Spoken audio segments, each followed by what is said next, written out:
haji tengah ramai. Apa kita nak buat tuan-puan? Pertamanya kena bersabar.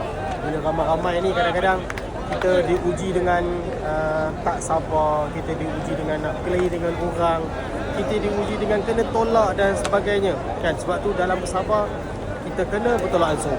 Kadang-kadang ada orang memang negara dia begitu, dia agak kasar, tak seperti kita orang Asia yang lembut, yang nak jalan excuse me, bagi jalan, bongkokkan badan. Setengah orang tidak. Setengah negara dia akan tolak saja, yang penting dia jalan.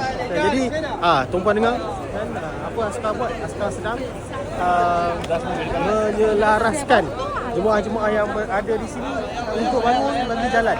Kadang-kadang kita kena bersabar dengan benda-benda ni. Kadang-kadang tuan-puan, bila kita tengok keadaan semasa, kenalah ikut apa yang polis cakap. Kalau dia semua jalan. Kalau dia kata tak boleh solat, kena pergi tempat lain. Jadi semua benda ni tuan-puan perlu biasakan diri bila datang ke Saudi. Tapi ramai. Saya berada depan Zamzam Tower. Di belah sana adalah King Abdul Aziz Gate. Tapi ramai, memang ramai. Dan Nusra, setengah orang macam saya rasa ini adalah satu keseronokan.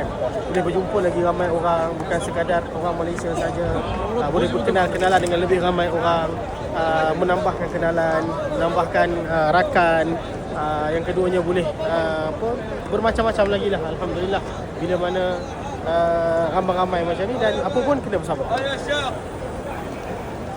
Okey.